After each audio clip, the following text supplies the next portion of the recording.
ଅନୁଷ୍ଠାନ ଆମର ପକ୍ଷରୁ 16ତମ ରାଜ୍ୟସ୍ତରୀୟ ମଞ୍ଚ ନାଟକ ପ୍ରତିଯୋଗିତା ସୋମବାର ଦ୍ୱିତୀୟ ସନ୍ଧ୍ୟାରେ ଅନ୍ନପୂର୍ଣ୍ଣା ରଙ୍ଗମଞ୍ଚରେ ଅନୁଷ୍ଠିତ ହୋଇଯାଇଛି।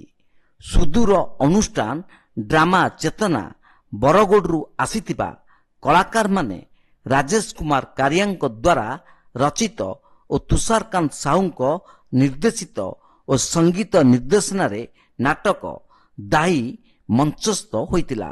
ଏହି କାର୍ଯ୍ୟକ୍ରମରେ ଅନିରୁଦ୍ଧ ରାଉତ, ପ୍ରଦୀପ ପ୍ରଧାନ, ସ୍ମିତାଞ୍ଜଳି ପତି, କୃଷ୍ଣଚନ୍ଦ୍ର ଖୁଣ୍ଟିଆ ବରଣ୍ୟ ଅତିଥି ଭାବେ ମଞ୍ଚାସୀନ ଥିଲେ।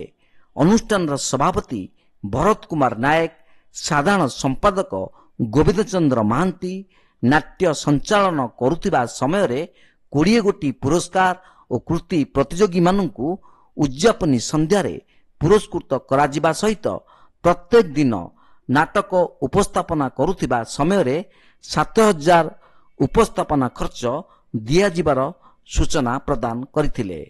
ଚଳଚ୍ଚିତ୍ର ଅଭିନେତା ସମୀର ଶତପଥୀ ମଞ୍ଚ ପରିଚାଳନା କରିଥିଲେ।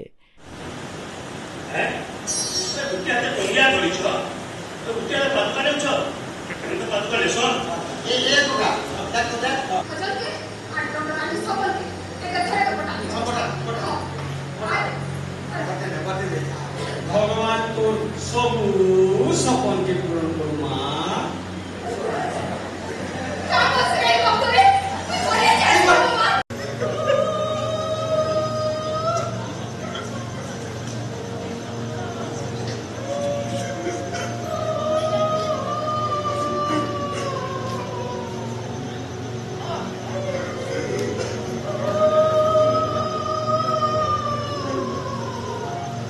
କ୍ୟାମେରା ପର୍ସନ ରବି ଜେନାଙ୍କ ସହ ସୁଧାଂଶୁ କରଙ୍କ ରିପୋର୍ଟ, ତୀର୍ଥକ୍ଷେତ୍ର ଲାଇଭ୍।